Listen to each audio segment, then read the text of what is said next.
तो चलिए आइए, सारे एडजस्टमेंट को करने के बाद हम क्वेश्चन स्टार्ट करते हैं। अब हमें एक क्वेश्चन भी साथ में लेके चलना पड़ेगा, तो इसके लिए मैं क्या करूंगा, एक पेज पे सिर्फ और आने वाले नेक्स्ट पेजेस पे मैं सारे के सारे नोट्स टू अकाउंट्स में बनाने वाला हूं। तो फटाफट से आप भी कोशिश करें, फॉर्मेट मैं तो जल्दी बना लूंगा क्योंकि मैं थोड़ा सा शॉर्टकट भी लिखता हूं। आज की इस क्लास के अंदर हम क्या बनाने वाले हैं, देखो क्वेश्चंस को पढ़ो, रिक्वायरमेंट पढ़ रहे होगे। प्रॉफिट एंड लॉस स्टेटमेंट और balance sheet, notes to accounts है प्रोग्राम इलस्ट्रेशन 14। चलो बहुत अच्छी बात है। स्टूडेंट कह रहे हैं सर क्वेश्चन बड़ा कर दीजिए। क्वेश्चन प्रोग्राम में कितने नंबर पे है? 14। ऑनर्स में भी 14 और दोनों में सेम ही है। तो आप बुक तो आपके पास होगा, तो बुक से मैं बेटर कहूंगा कि भाई बुक्स को देखिए। अब रही बात कि सर क्वेश्चन बड़ा करना, इससे बड़ा अगर मैं जूम करूंगा, हाँ जब मैं करूंगा तो फिर दिखेगा नहीं आपको पूरा क्वेश्चन ना। मुझे एक बार कुछ फॉर्मेट बनाने दीजिए, एक बार पहले क्वेश्चन पढ़ लें, उसके हिसाब से फॉर्मेट बन जाएगा हमारा। क्वेश्चन में कहता है from the following balance sheet extract the books of OMG 31 March 2022। Date में भी डिफर हो सकता है आपके बुक से। आपको क्या करना है, प्रॉफिट एंड लॉस स्टेटमेंट 31 तारीख का और balance sheet as on the prescribe under schedule 3। ठीक है, दो पार्ट में काम करना है। अब यहाँ पे एक क्वेश्चन होता है कि सर हमें पहले बैलेंस शीट बनाना चाहिए या पी&एल बनाना चाहिए। जनरली कुछ बुक के अंदर पहले पी&एल है और फिर बैलेंस शीट है। हम पहले बैलेंस शीट बनाएंगे और बैलेंस शीट के बाद जो अगला पेज आएगा उसके अंदर हम स्टेटमेंट प्रॉफिट एंड लॉस लेके चलेंगे, इस तरीके से लेके चलेंगे। लेकिन जब हम बात करेंगे डिवीजन 1 वाले में, तो उसमें पहले पी&एल होगा फिर बैलेंस शीट होगा। अभी फिलहाल मैं पहले बैलेंस शीट और फिर पी&एल लेके चलने वाला हूं। तो यहाँ बैलेंस शीट बनेगा और एक और कॉपी करना पड़ेगा मुझे इसको, क्योंकि मेरा तो कॉपी से काम चल जाएगा, आपको तो मेहनत करनी पड़ेगी। ये स्टेटमेंट प्रॉफिट एंड लॉस हो गया। अब इसके बाद ये जैसे जैसे मुझे जरूरत पड़ेगी मैं कॉपी करके, क्योंकि साथ में क्वेश्चंस भी रखूंगा और यहाँ पे नोट्स कॉपी करता चला जाऊंगा। चलिए हम क्वेश्चन पढ़ते हैं। पहले क्वेश्चन में क्या कहता है, आपके पास ना एक ट्रायल बैलेंस गिवन है और मैंने कहा ट्रायल बैलेंस देगा जिसके अंदर आपको लैंड एंड बिल्डिंग और यहाँ पे आपको कॉस्ट दे रहा है, फर्नीचर यहाँ पे भी कॉस्ट दे रहा है और इस साइड आपको एक वैल्यू दे रहा है। ये वैल्यू जो है, कॉस्ट इतनी थी उसकी वैल्यू इतनी बची, तो ये डेप्रिसिएशन माइनस करने के बाद की वैल्यू है ये। अगर मैं अंदर कॉस्ट दे रहा हूं 30,000, बाहर लिख रहा हूं मैं 14,000। और एक बात ये भी समझिएगा, इसके आगे 3 जीरो और लगे हुए हैं, तो कहीं इसमें कंफ्यूजन मत करिएगा। आपके बुक में देखना ये 30,000 है, ज्यादा है ओरिजिनल कॉस्ट 30,000 है, बाहर 3 जीरो है ऊपर। ये एरर है बुक के अंदर, थोड़ा सा उसको रेक्टिफाई कर लेंगे एनीवेज। तो 3 जीरो ऊपर लगा रखा है, तो आपको तो अब सारी चीजों को थोड़ा इग्नोर करके उसी के हिसाब से लेके चलना होगा। आइए देखिए, plant and machinery original cost दे रखा है और यहाँ पे ये इतने का बचा हुआ है, तो आफ्टर डिप्रिसिएशन है। यहाँ पे भी 3 जीरो हम अज्यूम कर रहे हैं कि लगा हुआ है, यहाँ पे 3 जीरो रिड्यूस करके ही है। स्टॉक दे रखा है, स्टॉक के आगे डेट देखिए क्या है हमारा, 31 मार्च है, तो यानी क्लोजिंग स्टॉक है, तो ये एक ही जगह एंट्री जाएगा। स्टेटमेंट प्रॉफिट एंड लॉस में ये नहीं जाएगा, मैंने बताया था जब ट्रायल बैलेंस में गिवन हो तो कहां जाएगा। सैलरी दे रखा है, सैलरी कहां जाएगा आपका, एम्प्लॉय बेनिफिट के अंदर नोट्स अकाउंट्स बनाएंगे। प्रिंटिंग एंड स्टेशनरी कहां जाएगा हमारा, अदर एक्सपेंस में चला जाएगा क्योंकि सारे अलग खर्चे हैं। डेटर कहां जाएगा, ट्रेड रिसीवेबल। इन्वेस्टमेंट कहां चला जाएगा, non current investment. Cash in hand, cash and cash. Advance tax के 2 ट्रीटमेंट है, या पीएफडी में से माइनस कर दूं या फिर हम short term loan and advance के अंदर इसको डाल दें। प्रिलिमिनरी एक्सपेंस के भी 2 तरीके हैं, जैसे मैंने बताया था, हम रिजर्व एंड सरप्लस से माइनस कर देंगे। कैश एट शेड्यूल बैंक, मतलब कैश एट बैंक है, कैश एंड कैश इक्विवेलेंट में। इंटरेस्ट है, ये किस में जाएगा इंटरेस्ट बताओ, फाइनेंस कॉस्ट में चला जाएगा, याद हो तो। डिबेंचर इंटरेस्ट, ये भी फाइनेंस कॉस्ट में जाएगा। डायरेक्टर फी है, एक डायरेक्टर रेम्युनरेशन होता है, एक डायरेक्टर फीस होता है। आप अगर ध्यान से देखेंगे तो मैंने अदर एक्सपेंस में डाला था डायरेक्टर का फी, और रेम्युनरेशन की बात करें डायरेक्टर का तो उसे कहां डाला था मैंने, एम्प्लॉय बेनिफिट के अंदर। आप देखिएगा नोट्स अकाउंट्स को। रेंट एंड रेट्स है, अदर एक्सपेंस का पार्ट है। शेयर कैपिटल का पार्ट है। इसके बाद जनरल रिजर्व दे रखा है, डिबेंचर दे रखा है, इसके आगे परसेंटेज है, इस परसेंटेज को ध्यान रखना है। बैंक ओवरड्राफ्ट, आपका short term borrowing, creditor, trade payable, security premium, reserve and surplus, DRR दे रखा है, reserve and surplus, gross profit दे रखा है एंड सरप्लस दे रखा है। तो ग्रॉस प्रॉफिट और सरप्लस की अगर हम बात करें तो इस क्वेश्चन के अंदर हमें ग्रॉस प्रॉफिट हो सरप्लस हो, सारा का सारा हमारा ये सरप्लस में ही जाएगा। रिजर्व एंड सरप्लस के अंदर ये दोनों पार्ट क्या होगा, चला जाएगा, क्योंकि ये प्रॉफिट का हिस्सा है। और ये जो ट्रायल बैलेंस के अंदर गिवन है ना, ये दोनों, ये वाला जो दोनों हिस्सा या कोई भी पॉइंट गिवन है, ये ओल्ड वाला है। ये कौन सा है, ओल्ड वाला। तभी तो आपको बोला गया है प्रॉफिट एंड लॉस स्टेटमेंट आपको प्रिपेयर करना है, करंट वाला तो बनाना है, ये पुरानी बातें के हमें दे रखी है। आगे बढ़ जाएं तो हमें एडिशनल इंफॉर्मेशन में दे रखा है डेप्रिसिएशन प्रोवाइड करना है लैंड एंड बिल्डिंग पे, तो ये चला जाएगा प्रॉपर्टी प्लांट एंड इक्विपमेंट के अंदर। डेटर दे रखा है 6 महीने से कम वाला, 6 महीने से ज्यादा वाला, तो ट्रेड रिसीवेबल में ही हम दो पार्ट में बांट लेंगे।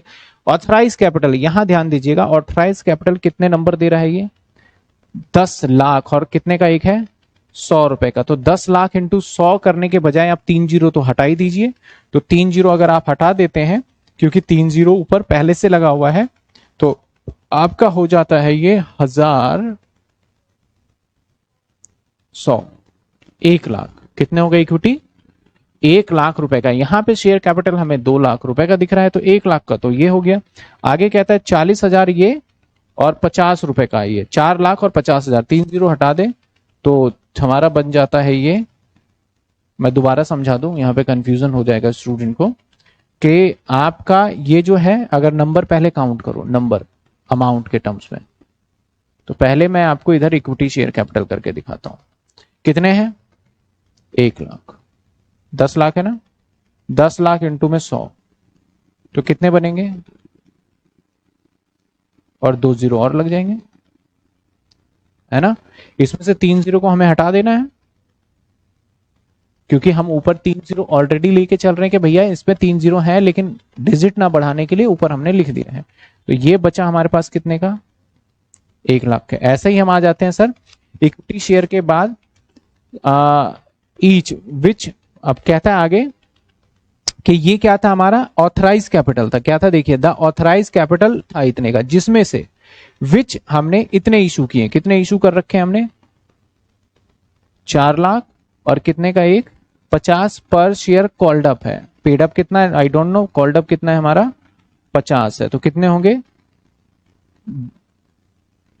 आप करोगे तो 4 20 और 1 2 3 4 5 6 जीरो।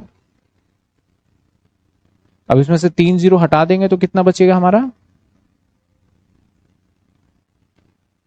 20,000। कितने बचे, तो हमारा अगर शेयर्स की बात करें जो मार्केट में इशू है, वो 20,000 रुपए के ही शेयर इशू है, और 3 जीरो और बढ़ा लो, आपका आगे नंबर बना देगा, 2 करोड़ बन जाए कितना ही। तो हम इसको सिंपली ऐसे लेके चलेंगे, ठीक है। आगे देखिए प्रोवाइड ऑडिट फीस, इसके में भी 3 जीरो हटा देंगे तो हमें ऑडिट फीस, हालांकि दिख रहा है यहाँ पे 2.5 लाख, क्योंकि हम सब कुछ को 3 जीरो में करेंगे, तो इसे 2.5 लाख ना बोल के हम 250 रुपए बोलेंगे, ठीक है।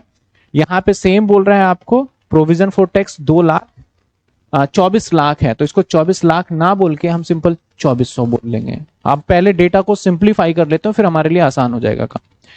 आगे देखा जाए इंश्योरेंस दे रखा है 80,000, तो 80,000 को हम 80 रुपए बोल देंगे, 3 जीरो हटा के हम काम करेंगे। द डायरेक्टर रिकमेंडेड, अब डायरेक्टर रिकमेंडेड कर रहा है कि भैया ट्रांसफर कर दो जर्नलिज्म में, कितना ट्रांसफर कर दो, 10 लाख, तो हम 3 जीरो हटा के 1,000 रुपए जर्नलिज्म में ट्रांसफर कर देंगे। इसके बाद कहता है डिबेंचर रिडम्पशन रिजर्व में भी ट्रांसफर कर दो 4 लाख, तो हम 400 रुपए ट्रांसफर कर देंगे। और बोलता है इक्विटी शेयर पे 8% पेड अप कैपिटल पे क्या पेड कर दो, डिविडेंड। तो आपको पता है रिकमेंडेड है, तो मैं आप सभी से कमेंट में जानना चाहता हूं, ये डिविडेंड की एंट्री करेंगे या नहीं करेंगे, बताइए फटाफट। बुक देने का, इस डिविडेंड की एंट्री करेंगे या नहीं करेंगे, जल्दी जल्दी आप मुझे कमेंट में बताइए। आपने लास्ट क्लास के अंदर पढ़ा था कौन से डिविडेंड को लेते हैं, कौन से को नहीं लेते हैं।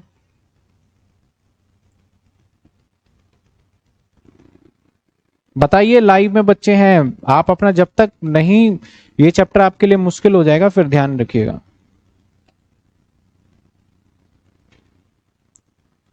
नोट्स निकालिए,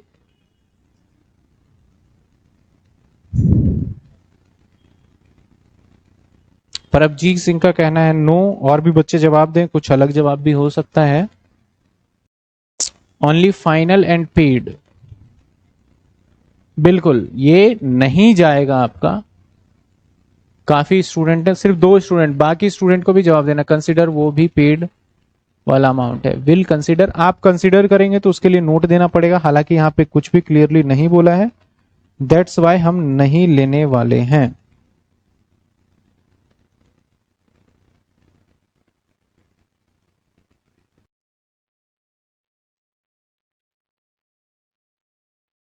हाँ जी, ऑथराइज कैपिटल भी गिवन है, ऑथराइज सर, ऑथराइज पेड भी देना होता है। नहीं, ऑथराइज पे नहीं देते, हमेशा पेड अप कैपिटल पे देते हैं, इशूड कैपिटल पे डिविडेंड देंगे, ऑथराइज पे कभी भी नहीं देंगे। तो आइए चलिए, हमें नोट तो पता चल गया, उसके हिसाब से हम बैलेंस शीट थोड़ा सा बना लें। यहां पे आ जाएगा पर्टिकुलर,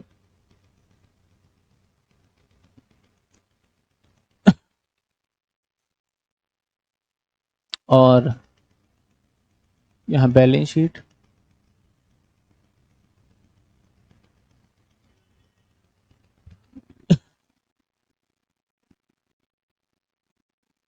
नाउ यहां पे पहला कॉस्ट, इक्विटी एंड लायबिलिटी, ठीक है। इसके बाद हमारा ए पार्ट क्या होगा हमारा, इसके बाद फर्स्ट पार्ट आएगा शेयर होल्डर फंड, इसके अंदर आ जाएगा ए पार्ट, क्या आएगा, शेयर कैपिटल, और B part reserve and surplus, C part तो आएगा ही नहीं। इसके बाद नंबर 2 आ जाएगा non current liability, non current liability, और इसके अंदर आ जाएगा लॉन्ग टर्म, ए पार्ट आ जाएगा लॉन्ग टर्म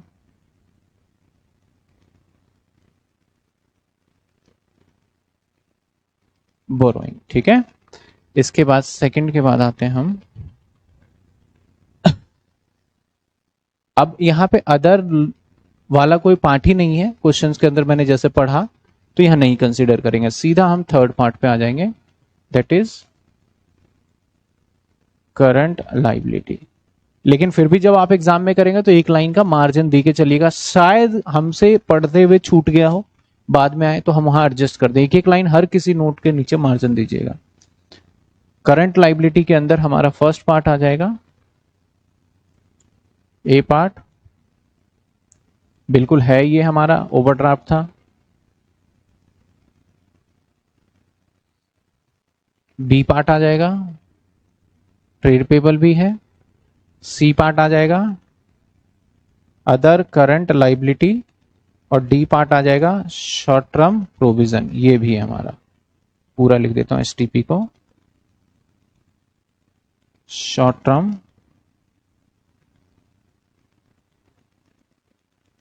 प्रोविजन, ठीक है। थर्ड पार्ट के बाद ये पार्ट खत्म हो गया, इसको हम क्या करते हैं, टोटल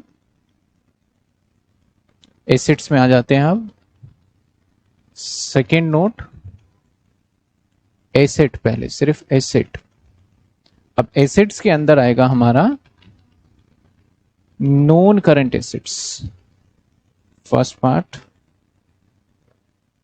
नॉन करंट एसेट। अब नॉन करंट एसेट्स के अंदर ए पार्ट आ जाएगा प्रॉपर्टी प्लांट एंड इक्विपमेंट, इसके अंदर और कुछ है ही नहीं हमारा।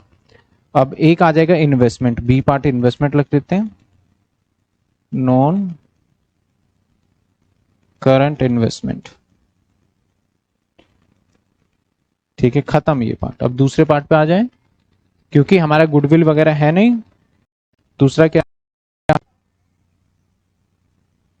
करंट एसेट, ठीक है। इसको थोड़ा सा हमें और इवन दो साइज को तो रिड्यूस ही करना पड़ेगा, इसमें आ जाएगा ए पार्ट। अब देखा जाए तो ए पार्ट आता है हमारा करंट इन्वेस्टमेंट जो कि हमारा है नहीं, तो हम सीधा किससे लिखेंगे, इन्वेंट्री। इन्वेंट्री के बाद बी पार्ट किसको रखेंगे, ट्रेड, और सी पार्ट किसको रखेंगे, कैश एंड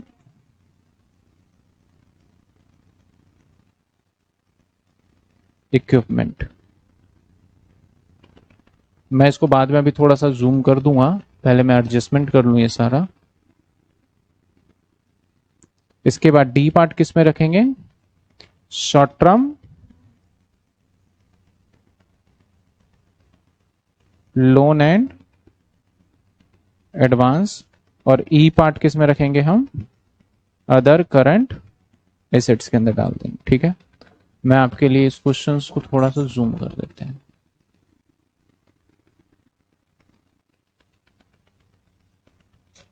एक लास्ट में भी एडजस्टमेंट है प्रिलिमिनरी एक्सपेंस से रिलेटेड, और जैसे जैसे होगा करेंगे।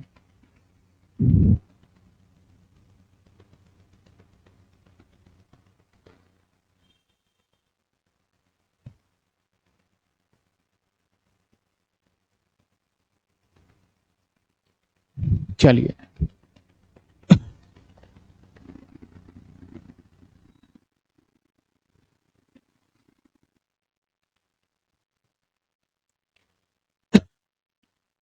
आइए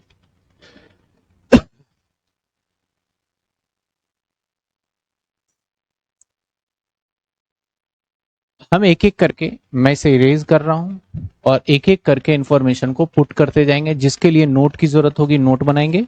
और ये हमने यहां पे स्टेटमेंट, प्रॉफिट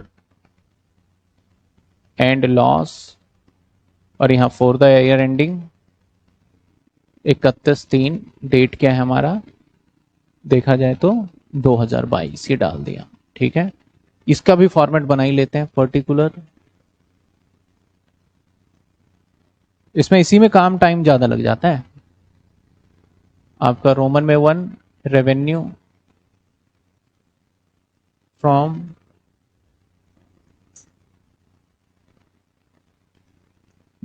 सेकंड, हालांकि है नहीं, थर्ड, टोटल,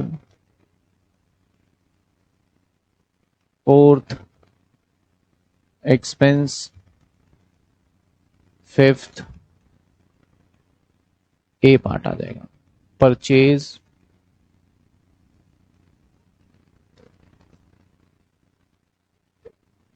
परचेज था इसमें,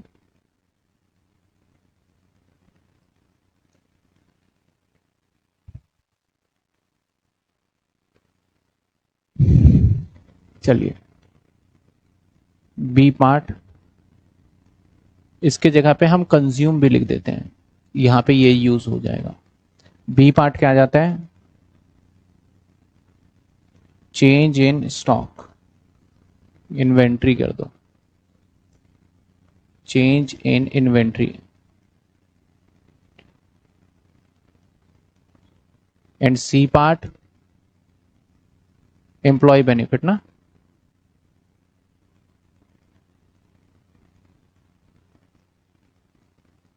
और डी पार्ट, डी पार्ट क्या होगा जल्दी जल्दी बताओ, फाइनेंस कॉस्ट। ई पार्ट क्या होगा, अदर एक्सपेंस या डेप्रीसिएशन, भाई गलत गलत नहीं बताना। एफ पार्ट क्या होगा, अदर एक्सपेंस। इसके बाद इधर क्या आ जाएगा हमारा, 5 टोटल एक्सपेंस। फिर आ जाएगा हमारा छठा पार्ट, प्रॉफिट बिफोर टैक्स। फिर हमारा यहां पे 7वां पार्ट होगा लेस टैक्स, और 8वां पार्ट आ जाएगा प्रॉफिट आफ्टर टैक्स। इतना तो पहले हमें करना ही पड़ेगा। देख रहे हो आप कि हमें काम करने से पहले कितनी तैयारी करनी पड़ती है किसी भी क्वेश्चंस को। अब जब हम करेंगे तो उससे पहले हमें कितनी मेहनत कह लो, तैयारी कह लो, हमें देखना पड़ता है इसके लिए सारा का सारा।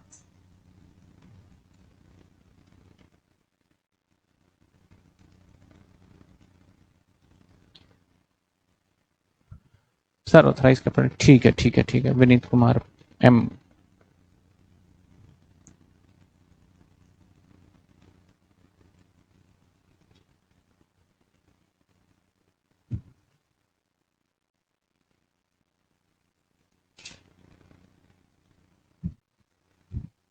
चलिए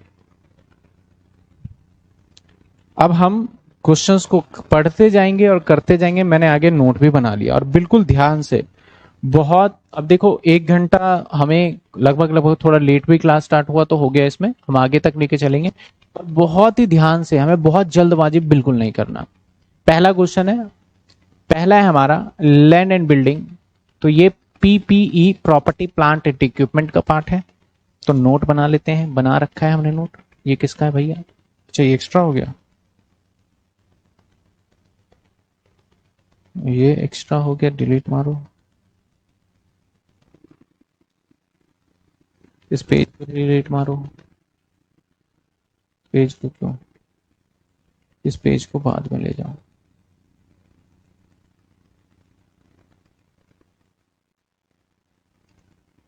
चलो पहला नोट बना लेते हैं।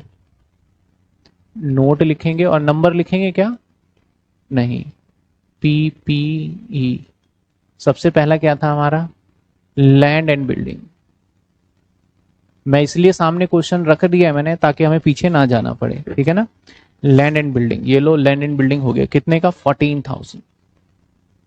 इस पे अभी डिप्रिसिएशन भी माइनस होगा। इसके बाद फर्नीचर भी है 800 रुपए का। 800, अब 800 रुपए का मतलब ये मत समझना सर ये तो 8 लाख है, 3 जीरो भी है। मैं उसको 800 ही बोल रहा हूँ, 3 जीरो को स्किप करिए, हमने सब चीज को कस्टमाइज कर तो लिया। इसके बाद प्लांट एंड मशीनरी 10,000।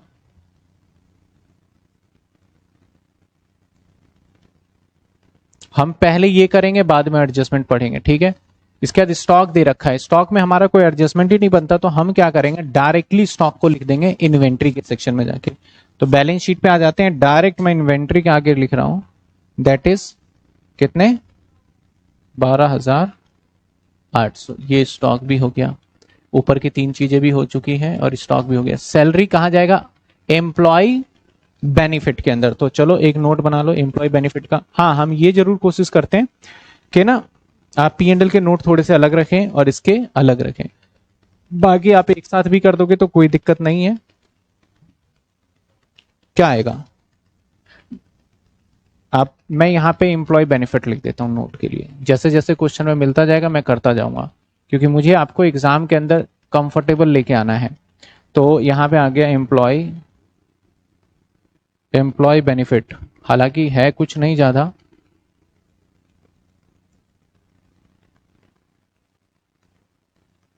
अब चेंज इन इन्वेंट्री में इन्वेंट्री को क्यों नहीं लोगे सर?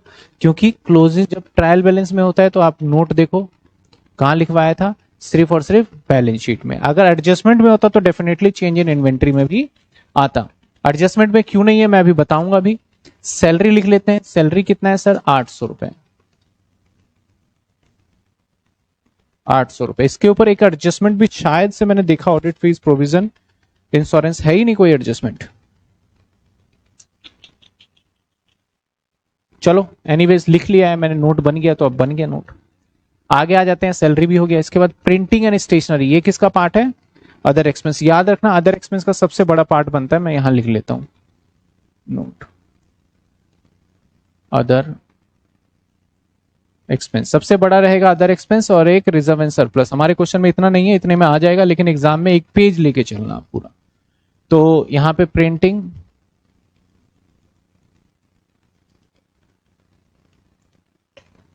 स्टेशनरी।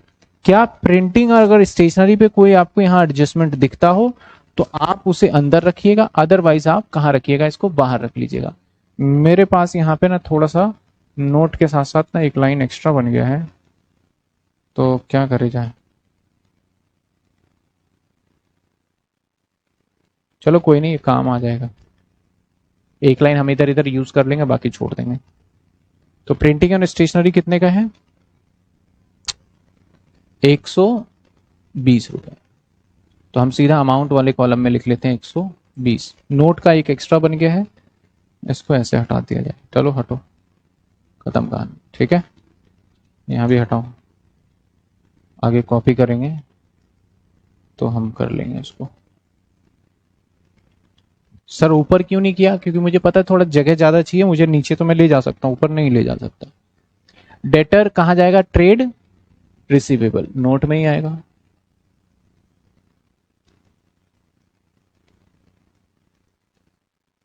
डेटर कितने? 7,000। इसके बाद इन्वेस्टमेंट है, इन्वेस्टमेंट में कुछ था नहीं, तो इन्वेस्टमेंट में सीधा हम नॉन करंट इन्वेस्टमेंट के आगे लिखने जा रहे हैं। कितने का इन्वेस्टमेंट है? 600। ये कितने का इन्वेस्टमेंट है हमारा? 600। ध्यान बिल्कुल फोकस रहना चाहिए क्योंकि क्वेश्चन आपके सामने है। कैश इन हैंड के लिए क्या बना लेंगे? Cash and cash equivalent. तो चलो आ जाओ भैया, यहां बना लेते हैं note cash and cash equivalent. क्या था हमारे पास? Cash in hand, cash in hand 200। ठीक है, यहां तक आ गया। एडवांस इनकम टैक्स, इसको या तो short term loan and advance में डाल दो या फिर आप प्रोविजन फॉर टैक्स से माइनस कर दो। तो इस बार क्या करें? Short term loan and advance में ही डाल देते हैं। चलो, तो अगर short term loan and advance में आप डालोगे तो डायरेक्टली डाल दो क्योंकि कुछ है ही नहीं इसके अलावा। Short term loan and advance कितने का है? एडवांस टैक्स हमारा 800। इसके बाद क्या है हमारा? Preliminary expense. तो हमारा किस में जाएगा? प्रिलिमिनरी एक्सपेंस अदर एक्सपेंस के अंदर जाता है, मैंने बताया था। क्योंकि यहां पे एडजस्टमेंट भी है कि यहां राइट ऑफ करना है हाफ, तो यहां पे आ जाएगा प्रिलिमिनरी एक्सपेंस। कितने का है? 800। तो जब एडजस्टमेंट पढ़ेंगे तो एडजस्टमेंट पे हाफ राइट ऑफ करके हाफ दिखा देंगे हम। कितने हैं? 400 है। चलो 400 लिख लिया। कैश बैंक 2400 रुपए बैंक में पैसा है, तो हमारा कहां गया? Cash and cash equivalent. Cash and cash equivalent ये रहा बैंक में 2400। शेड्यूल बैंक क्या होता है? जो आरबीआई रिजर्व बैंक के अंडर रजिस्टर्ड होता है उसको शेड्यूल बैंक बोलते हैं, जैसे एसबीआई, पीएनबी। और जो रजिस्टर्ड नहीं होता उसको नॉन शेड्यूल बैंक बोलते हैं। इसके बाद इंटरेस्ट है 200 रुपए, किसका? फाइनेंस कॉस्ट का पार्ट है, तो अलग से बना लेते हैं नोट फाइनेंस कॉस्ट। इंटरेस्ट कितने रुपए का है? 200 रुपए। फिर से है इंटरेस्ट ऑन डिबेंचर, इसके ऊपर एडजस्टमेंट भी है, तो मैं इंटरेस्ट ऑन डिबेंचर को अंदर ही लिखूंगा। कितने रुपए है? 400 रुपए। ठीक है, यहां तक पहुंच चुके हैं, ध्यान रखना। डायरेक्टर फीस है, एक डायरेक्टर का रेम्यूनरेशन होता है, एक डायरेक्टर का फीस होता है। तो डायरेक्टर का जो फीस था मैंने कहां बताया था? आप नोट चेक करिए, बताइए। डायरेक्टर का जो फीस था मैंने कहां बताया था? नोट चेक करिए।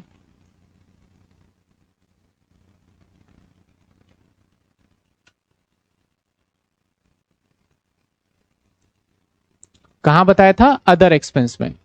तो मैं यहां पे अदर एक्सपेंस के अंदर ही चलूंगा और यहां पे लिख देता हूं डायरेक्टर फी। बुक के अंदर बड़े सिस्टमेटिक लेके चलते हैं, नंबर 1 2 3 4 5 6। अगर हम इस सिस्टमेटिक से चलेंगे तो क्वेश्चन 1 घंटे में कंप्लीट नहीं होगा। आप नोट के नंबर आगे पीछे करके बाद में करिए, ये अलाउड है, इस बात का ध्यान रखिएगा। ठीक है, ऐसा नहीं होना चाहिए कि आप सिस्टमेटिक के चक्कर में और थोड़ा सा मन के अंदर कुछ डाउट आ जाए, नंबर मिलेंगे नहीं, ऐसा कुछ भी बिल्कुल नहीं है। नंबर मिलेंगे आपको पूरे, क्योंकि इसके अलावा मैंने बहुत सारे तरीके ट्राई कर लिए। आप सिस्टमेटिक चल ही नहीं सकते। नोट 1 बनाओगे, 2 बनाओगे, 3 बनाओगे, 4 बनाओगे, कुछ ना कुछ गड़बड़ आपसे हो ही जाएगा वहां पे। इसलिए आप सीधा लेके चलो। हाँ, जब बहुत ज्यादा शार्प प्रैक्टिस हो जाएगा, मैं अभी चाहूं तो सीधा सीधा बना सकता हूं, तो बच्चे परेशान हो जाएंगे कि कैसे बना रहे हो। आप 8 7 8 क्वेश्चन जब प्रैक्टिस करोगे तो आपको ही पता चलेगा, 1 2 3 क्वेश्चन पढ़ते ही पता चल जाएगा, इसका नोट, इसका नोट, इसका नोट, तो उसके हिसाब से बना लेंगे हम। आ जाइए। डायरेक्टर फीस कितनी है? 200। रेम्यूनरेशन होता तो कहां जाता? एम्प्लॉय बेनिफिट में जाता। इसके बाद रेंट भी अदर एक्सपेंस में आ जाएगा 280 रुपए। ठीक है, देखो अदर एक्सपेंस में सबसे ज्यादा पार्ट जाता है। इसके बाद शेयर कैपिटल 20,000 है, ऑथराइज कैपिटल आ जाएगा, तो इसके लिए हमें एक नोट बनाना पड़ेगा, दैट इज कि जो आप ये वीडियो देख रहे हैं, इस वीडियो को बनाने में हमारी बहुत मेहनत है। क्लास को रिकॉर्ड करने से लेके एडिटिंग तक, नोट्स को बनाने तक काफ़ी मेहनत है। तो प्लीज़ आप इस चैनल को सब्सक्राइब जरूर करिए और अपने दोस्तों को भी शेयर करिए कि इस चैनल पे आपको बीकॉम की सारे कंटेंट्स अवेलेबल होते हैं। शेयर कैपिटल, यहां पे आएगा ऑथराइज कैपिटल।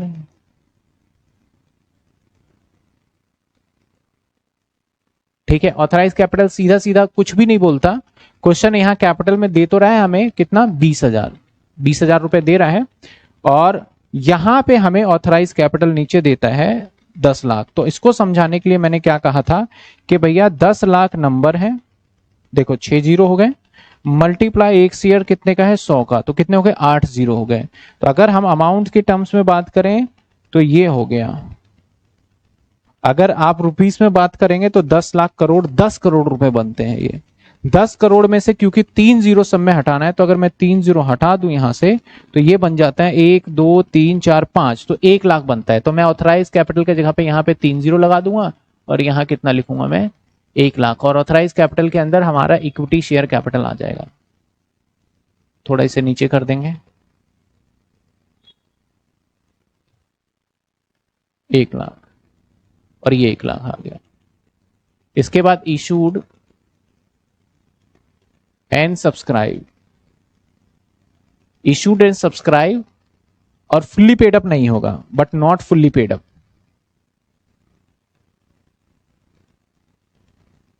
क्योंकि इसने 50 ही दिए हैं, तो आप ध्यान से देखा जाए तो वहां कितने का बता रहे हैं, 20,000, तो 20,000 रुपए लिख देंगे यहाँ पे। और 20,000 कैसे आया हमारा इक्विटी शेयर कैपिटल, वो कैसे आया, नीचे कह रहा है क्वेश्चन में कि भैया हमने क्या करा था, 4 लाख शेयर इशू किए, तो 4 लाख का मतलब भैया जीरो हटा दो, तो कितने हो गए, 4 लाख में से जीरो हटा दोगे तो 4,000, और एक शेयर कितने का है, 50, 4,000 होगा, 400 होगा, 3 जीरो हटाओगे ना, 400 का, तो 400 इंटू 50 कितने होते हैं, 20,000। तो इस हिसाब से क्या आ गए हमारे, 20,000 आ गए। ठीक है, आगे बढ़िए।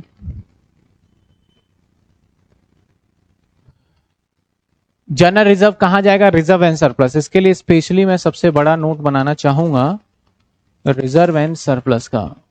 इस नोट को तो यहां से डिलीट ही मार दूं मैं, क्योंकि एक पूरा लाइन मेरा इसी के लिए चलना चाहिए। रिजर्व एंड, यहां पे सबसे पहले जनरल रिजर्व, कितने का जनरल रिजर्व है, 3,000 अंदर लिखेंगे क्योंकि नए पुराने आएंगे और फिर जुड़ जाएगा। जनरल रिजर्व के बाद हम बात करते हैं, अगर यहां तक आ गए, डिबेंचर। डिबेंचर किस में आएगा हमारा, तो यहां पे सिर्फ अकेला यही है, तो इसकी नोट बनाने की कोई जरूरत नहीं है, सीधा क्या करते हैं हम बैलेंस शीट के अंदर ही लिख देते हैं। That is long term borrowing के अंदर कितने, 10,000, करेक्ट है। इसके बाद देखा जाए जनरल रिजर्व के बाद ये हो गया, ये हो गया, ये हो गया, बैंक ओवरड्राफ्ट। यहां पे भी कुछ मच मोर नहीं है, तो सीधा शॉर्ट टर्म बोरोइंग में लिख दें, आपका शॉर्ट टर्म बोरोइंग में आ जाएगा। ये लॉन्ग टर्म में जाएगा ना, ये जाएगा लॉन्ग टर्म बोरोइंग में। शॉर्ट टर्म बोरोइंग में कितना है वो, 150, तो जस्ट इसके सामने 150 लिख दो। इसके बाद आगे देखें, सिक्योरिटी प्रीमियम किसका पार्ट माना जाएगा, रिजर्व एंड, हाँ अच्छा क्रेडिटर भी है, क्रेडिटर के लिए ट्रेड पेबल बनाना पड़ेगा, तो यही बना लेते हैं।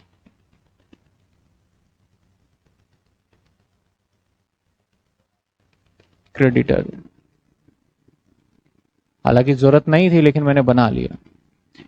इसके बाद क्या है हमारा, क्रेडिटर के बाद, अरे पहले तो बैंक ओवरड्राफ्ट भी हो गया, क्रेडिटर भी हो गया, सिक्योरिटी प्रीमियम 1,000 रुपए, तो रिजर्व एंड सरप्लस में,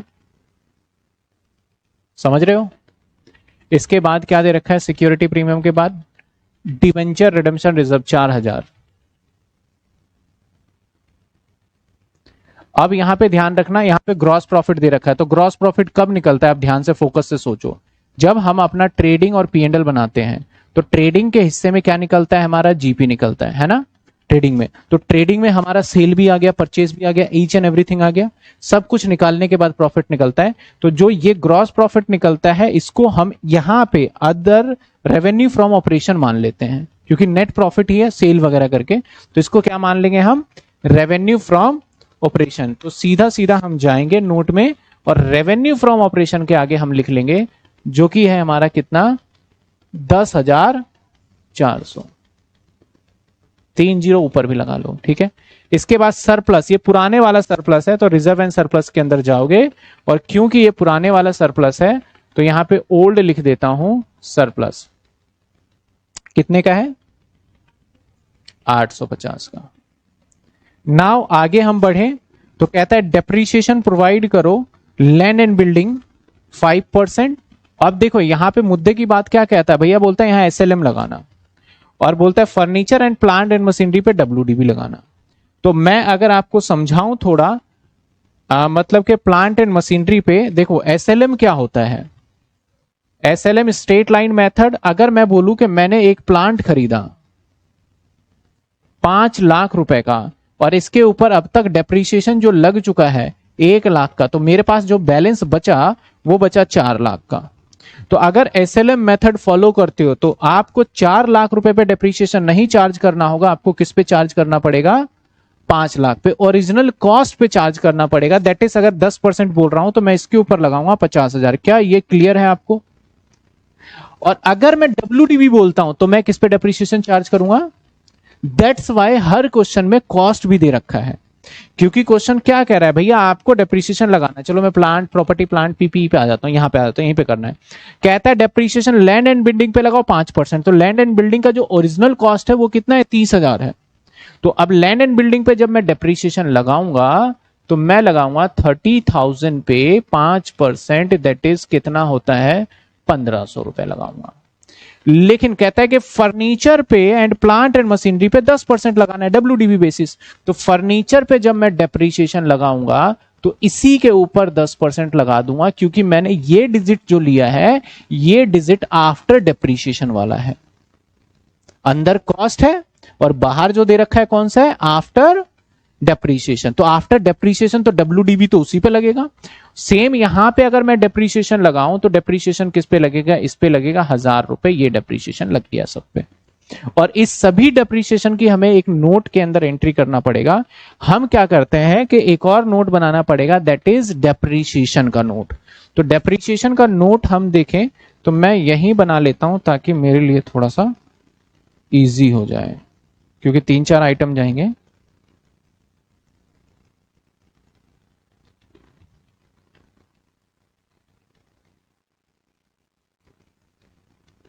मैं यही बना लेता हूं डेप्रीशिएशन,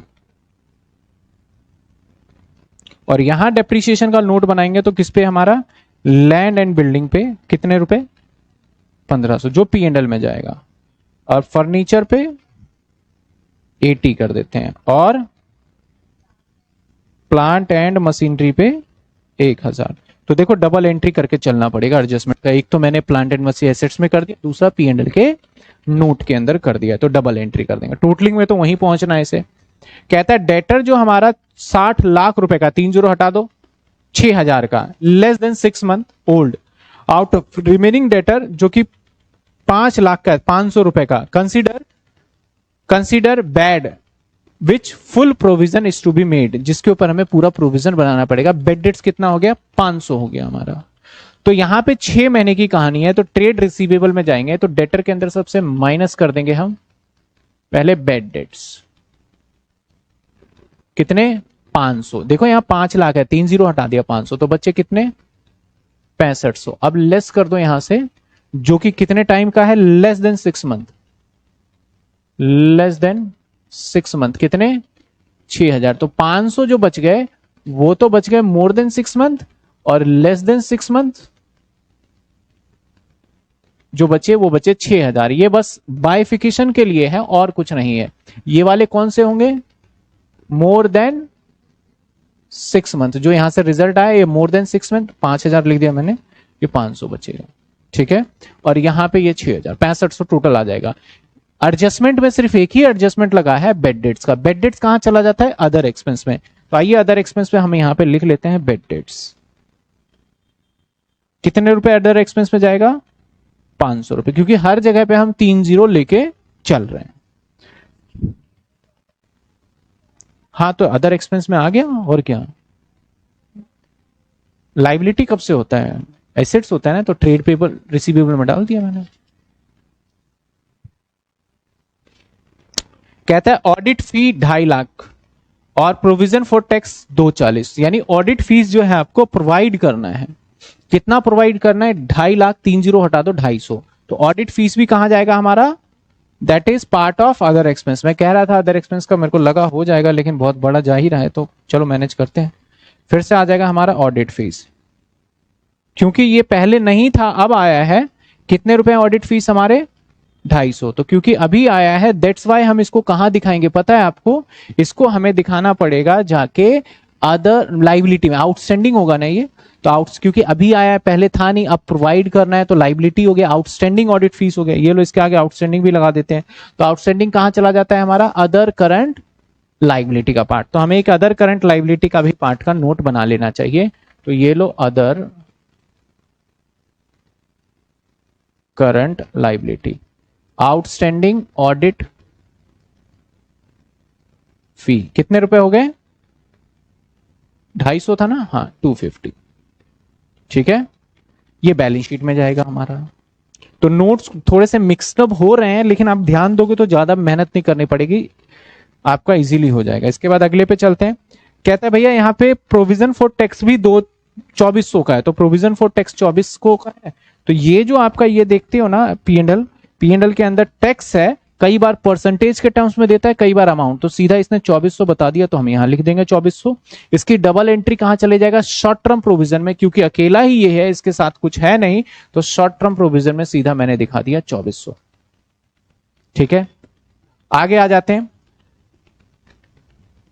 इसके बाद कहता है इंश्योरेंस प्रीपेड 80,000, 80,000 में से 3 जीरो हटा दो, 80 रुपए, 80 रुपए का इंश्योरेंस प्रीपेड है। तो अगर मैं अदर एक्सपेंस में जाऊं तो इंश्योरेंस था क्या? हमारा इंश्योरेंस था। और यहां पे पूरे में अगर हम देखते हैं तो इंश्योरेंस है क्या? रेंट, रेट एंड टैक्स होता है, तो इसी को इंश्योरेंस भी बोल देते हैं, रेंट, रेट, टैक्स। तो यहां से लेस कर दो सीधा प्रीपेड, 80 रुपए। दूसरी एंट्री कहां चले जाएगा?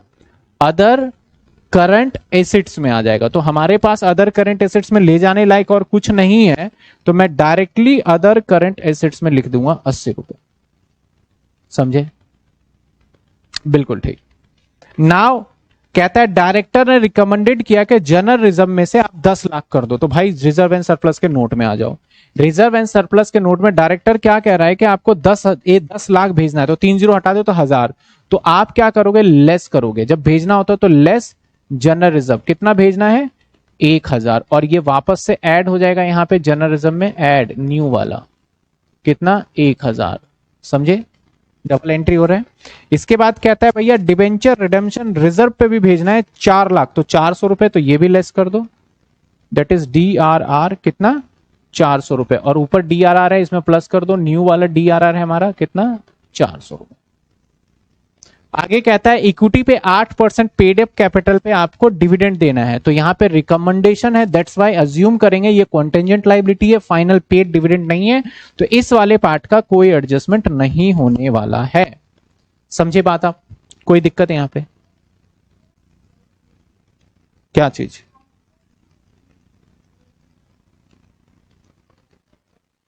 हाँ, नहीं नहीं ऐसा नहीं होता, वो P&L से। आप लास्ट की क्लास को सही से देखना। आगे देखते हैं। कहता है it has been decided write off half of preliminary expense. तो हाफ प्रिलिमिनरी एक्सपेंस की बात कर रहे हैं, तो प्रिलिमिनरी एक्सपेंस कहां था हमारे सर? हमारे अदर एक्सपेंस के अंदर था, तो इसमें से माइनस कर देते हैं राइट ऑफ। अगर राइट ऑफ को रखें, राइट ऑफ की जगह पे जो बैलेंस बचा, तो 200 हो जाएगा हमारा, रिमेन हो जाएगा। रिमेन कितना रह जाएगा? हाफ 200, और 200 जितना पार्ट राइट ऑफ हो गया ये तो यहीं बच गया, मैंने बताया था। बाकी का 200 आप अदर रिजर्व एंड सरप्लस से माइनस कर दो, लेस प्रिलिमिनरी एक्सपेंस, 200 रुपए। लो जी लो, सारे एडजस्टमेंट खत्म कर दिया। एक एडजस्टमेंट मैंने बोला था डिबेंचर का, देखना डिबेंचर पे अगर 1000 रुपए पे हम 4% लगाए, 10,000 पे 4% तो कितना होता है? 10,000 पे 4% आपका हो जाएगा 400 रुपए। 10,000 पे 4%, 400।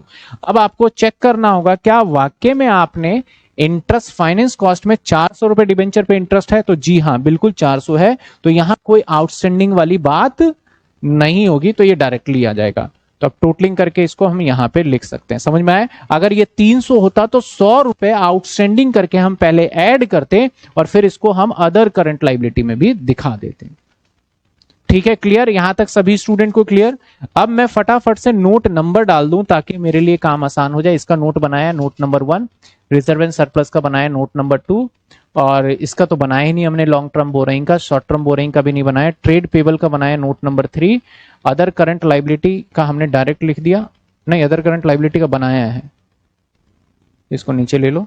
इसके लिए नोट नंबर 4 और पीपीई के लिए नोट नंबर 5, इन्वेस्टमेंट का बनाया नहीं, इन्वेंट्री का बनाया नहीं, ट्रेड रिसीवेबल का note number 6, cash and cash equivalent note number 7, short term के लिए बनाए नहीं अदर। तो ये सारे नोट हो गए। फटाफट से हम क्या करेंगे, टोटलिंग करते जाएंगे और नोट देते रहेंगे। इसके लिए कोई नोट नहीं है, इसके लिए कोई नोट नहीं है, परचेज कुछ भी नहीं आएगा, चेंज इन इन्वेंट्री भी कुछ भी नहीं आएगा, यहां तक तो कुछ आना ही नहीं है। एम्प्लॉय बेनिफिट के लिए अब इसके आगे कंटिन्यू जाएगा। 7 के बाद एम्प्लॉय बेनिफिट को क्या मिलेगा, ध्यान देना ध्यान देना, यहां मिलेगा इसको 8। इसके बाद फाइनेंस कॉस्ट को क्या मिलेगा, 9 बना रखा है। डेप्रिसिएशन को क्या मिलेगा, 10। अदर एक्सपेंस को क्या मिलेगा, 11। तो ये लो पूरे नोट हमारे 11 बन जाते हैं, जो आप चेक भी करोगे तो 11 हो गए। पीपीई को क्या दिया था हमने, पीपीई को क्या दिया था हमने, पीपीई को दिया था हमने 5। टोटलिंग कर लेते हैं, पहले जगह पहुंचा देंगे और साथ के साथ लिखते जाएंगे। चलो आ जाओ, 14,000 में से 1,500 रुपए गए तो कितने बचे, 1,013, 12,500, 80 गए तो 720, 1000 गए तो 9,000। आप टोटलिंग पे फोकस करिएगा, मैं टोटल लिख रहा हूं, फटाफट बताइएगा। इसमें सिर्फ और सिर्फ सैलरी आया 800 रुपए, तो ये बन गया हमारा 800 रुपए। इसके अंदर लैंड एंड बिल्डिंग डेप्रिसिएशन की बात करें तो 2580 हो गया ये। और सबके ऊपर 30 आपको एग्जाम में लगाने हैं ताकि एग्जामिनर को पता चले कि भैया ये उसी डिजिट में लेके चल रहे हैं। यहां पे बात करें तो ये टोटल हो गया 6500 रुपए।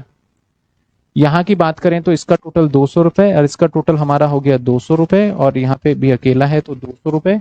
तो ये कितना हो गया टोटल हमारा,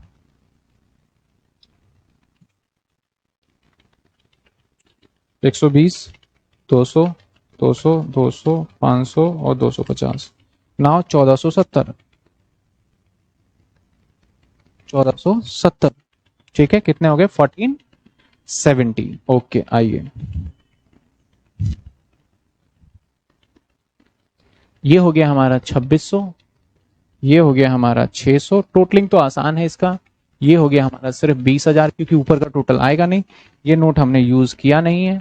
अब यहाँ रिजर्व एंड सरप्लस का टोटल तब तक नहीं कर सकते, सबसे लास्ट में बंद होता है, तब तक हमारा P&L क्लोज नहीं हो जाता, क्योंकि यहाँ करंट ईयर का प्रॉफिट आएगा। समझ में आ रही है बात आपको?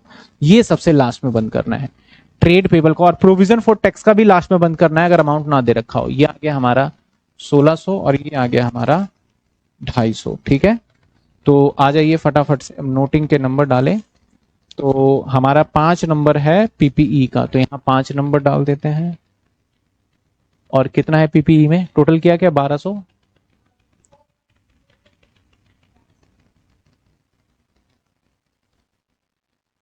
ठीक है 22,220।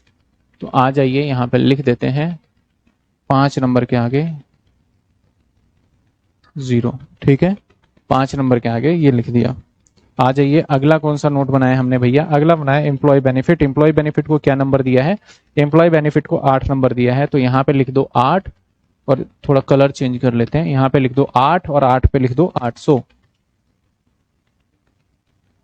अगले नोट की बात करें तो अगला नोट कौन सा बनाया है भैया, डेप्रीशिएशन। डेप्रीशिएशन के लिए कौन सा नोट दिया है, डेप्रीशिएशन के लिए दिया है 10, यहाँ पे लिखिए 10 और 2580 लिख दीजिए यहाँ पे डेप्रीशिएशन के आगे। समझ रहे हैं? इसके बाद क्या है सर, इसके बाद हमारा है trade receivable. Trade receivable 65 number. Trade receivable को क्या नंबर दिया है, चेक कर लो। ट्रेड रिसीवेबल को हमने नंबर दिया है, नंबर दिया है, कोई नंबर ही नहीं दिया, नहीं ऊपर था ना, ये 6 नंबर दे रखा है। कैश एंड 6 नंबर है, तो 6 नंबर पे 6500 लिख देते हैं और उसके आगे लिख लेंगे 6 नंबर। इसके बाद अदर एक्सपेंस, अदर एक्सपेंस को क्या नंबर दिया है, अदर एक्सपेंस को नंबर दे रखा है हमने 11, तो 11 लिख देते हैं यहां, और टोटल बन गया 1470। 1470। आगे आ जाते हैं, कैश एंड कैश इक्विवेलेंट को क्या नंबर दिया है हमने, 7 number. Cash and cash equivalent को 7 नंबर 2600। तो cash and cash equivalent 7 number 2600। आ जाइए आगे। इसके बाद हम फाइनेंस कॉस्ट को क्या नंबर दे रहे थे? फाइनेंस कॉस्ट को अगर नंबर देखें तो फाइनेंस कॉस्ट को हमने नंबर दिया है 9 नंबर। तो फाइनेंस कॉस्ट को 9 नंबर दिया और 600। तो आ जाइए फाइनेंस कॉस्ट 600।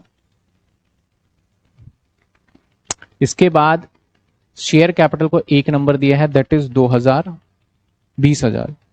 शेयर कैपिटल को 1 नंबर दिया है, दैट इज 20,000। इसके बाद आ जाते हैं शेयर कैपिटल के बाद अगला हमारा आता है रिजर्व एंड सरप्लस, तो लास्ट में लेंगे। ट्रेड पेबल को हमने नंबर दिया था। इसके बाद है अदर करंट लाइबिलिटी। तो ट्रेड पेबल को नंबर हमने क्या दे रखा है? 3 नंबर दे रखा है, 4। 3 नंबर और 4 नंबर चल रहा है। तो 3 और 4, इसको 3 दे रखा है और इसको 4 दे रखा है। वो है 1600 और 250। तो ये आ गया हमारा 1600 और 250। ठीक है, सारे के सारे हमने कंप्लीट कर लिए। नोट नंबर 2 हमारा ओपन रहेगा। क्यों सर ओपन रहेगा? बिकॉज ऑफ, क्योंकि आपको रिजर्व एंड सरप्लस में से पहले सरप्लस वाला पॉइंट निकालना पड़ेगा। तो आ जाइए पी एंडल का टोटल करते हैं। तो टोटल में देखा जाए तो हमारा टोटल इनकम तो यही आ गया 10,400। एक्सपेंस का टोटल करो क्या आता है? 800, 600, 2540,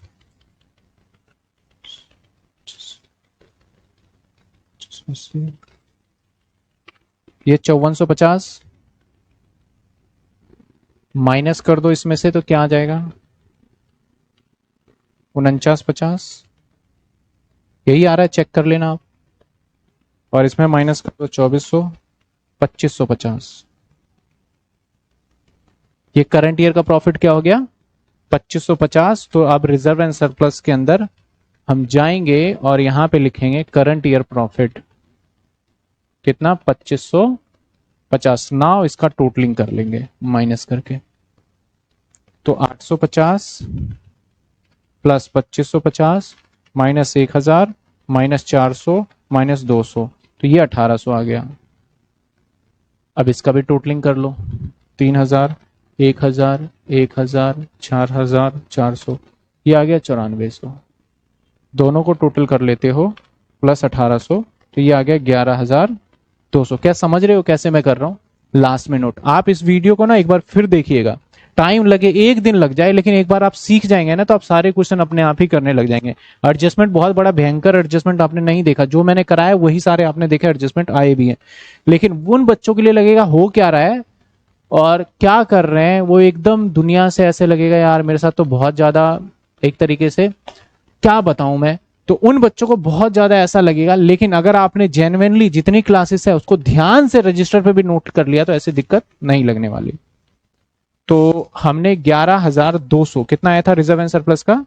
11200। तो आइए अब रिजर्व एंड सरप्लस का टोटल लिख देते हैं 11200। अब आ जाइए टोटल, देखिए कितने सिंपली तरीके से हमने क्या करा, धीरे धीरे करके बना लिया। तो 20,000, 11200, 10,000, 150, 1600, 250, 2400, ये आ गया 45,600। इसके नंबर हमारे और बुक से मिसमैच हो सकते हैं क्योंकि कुछ चीजों को मैंने 2 ऑप्शन दे रखे हैं, वो कहीं भी कर सकते हैं। क्या? 45,600। अब देखो मेरा एक बार में बैलेंस शीट क्यों मैच हुआ? क्योंकि हमने थोड़ा स्लो किया। इसी चीज को हम फास्ट लेके चलते हैं ना और बहुत जल्दी जल्दी करते हैं तो मैक्सिमम चांस था भैया बैलेंस शीट मैच नहीं होता। और एक बार बैलेंस शीट मैच नहीं हुआ तो आप देखो कितने पेज में गया है, 1 पेज, 2 पेज, 3 पेज। आपके रजिस्टर में तो ज्यादा ही पेज चला जाएगा, 3 के बाद 4 पेज, 5 पेज। 5 पेज में कहां गलती करी है आपने, ढूंढना आपके लिए नेक्स्ट टू इम्पॉसिबल हो जाएगा। इस बात का आपको ध्यान रखना है। क्लियर है? तो एक क्वेश्चन मैंने किया है, एक क्वेश्चन मैं चाहता हूं मैं आपको होमवर्क में दे दूं। कौन सा? क्वेश्चन नंबर 16 नहीं, क्वेश्चन नंबर 15 देते हैं आपको होमवर्क में। क्वेश्चन नंबर 15 होमवर्क में ऊपर डाइल्यूटेड लिखा हुआ है ईपीएस, उसको इग्नोर करिएगा। सिंपली आपने क्वेश्चंस करना है और आपका क्वेश्चन हो जाएगा। एडजस्टमेंट बता दे रिजर्व एंड सरप्लस का। रिजर्व एंड सरप्लस में क्या है एडजस्टमेंट? देखो क्वेश्चन में सबसे पहले कहता है एडजस्टमेंट नंबर यही है आपका कहता है भैया आपके पास पहले से ओल्ड प्रॉफिट था ओल्ड, और ये वाले जो है ना जो मैं इसके कर रहा हूं ये पहले से ही दे रखे थे, ये पहले से ही है, जिसके आगे एरो लगा रहा हूं ये मैंने अभी नहीं करा, वो ट्रायल बैलेंस से उठा उठा के मैंने लिखा है। एडजस्टमेंट में कहता है जनरल रिजर्व में 1000 भेजो। 1000 कैसे बोल रहा है यहाँ पे, क्योंकि आपको बोल रहा है 10 लाख भेजो, तो 3 जीरो को, सॉरी 10 लाख भेजो, तो हम 3 जीरो को क्या करके चल रहे हैं, कट करके चल रहे हैं, तो 1000 हुआ, तो यहां से 1000 करा, ऊपर जोड़ दिया। डीआरआर में 400 यहां से माइनस किया, ऊपर जोड़ दिया। इसके बाद प्रिलिमिनरी एक्सपेंस हम पूरा का पूरा यहीं से माइनस कर देते हैं, जो बच गया मैंने यहाँ पे माइनस कर दिया। इसका दूसरा ऑप्शन था अदर करंट एसेट्स में भी दिखा सकते थे, बट नाउ अब वो रिजर्व एंड सरप्लस से ही माइनस किया जाता है, तो आप यहीं से फोकस करके चलिएगा। मैंने दोनों ऑप्शन बता रखे हैं कि कोई बच्चा किसी और बुक का रेफरेंस ले, पुरानी बुक पढ़ रहा हो तो वहां दिखे तो वो समझ जाए कि करना कैसे है। हाँ बिल्कुल, क्योंकि ग्रॉस प्रॉफिट आपका यहाँ पे यही मानना है, हर क्वेश्चन में नहीं होगा, अकेला एक यही क्वेश्चन था जहां पे ग्रॉस प्रॉफिट को आपको reserve and revenue from operation मान के खत्म करना था, या टोटल इनकम डायरेक्टली मान सकते थे ग्रॉस प्रॉफिट को आप, क्योंकि आपका अगर सही मायने में समझो तो कहीं ना कहीं ये पार्ट आपका परचेज सेल से ही रिलेटेड होता है, तो टोटल इनकम भी डायरेक्ट लिख सकते थे, बाकी रेवेन्यू फ्रॉम ऑपरेशन भी लिख सकते हैं। चलिए होपफुली आपको समझ में आ गया होगा। एक अगली क्लास भी है तो हम अगली क्लास के अंदर जाते हैं। तो गुड नाइट, टेक केयर। थोड़ी जल्दी कर रहा हूं मैं अभी, बाकी आप इसको करिएगा, बाकी की क्लासेस जरूर देखिएगा, लास्ट के 3 क्लासेस बहुत इंपॉर्टेंट है इसकी।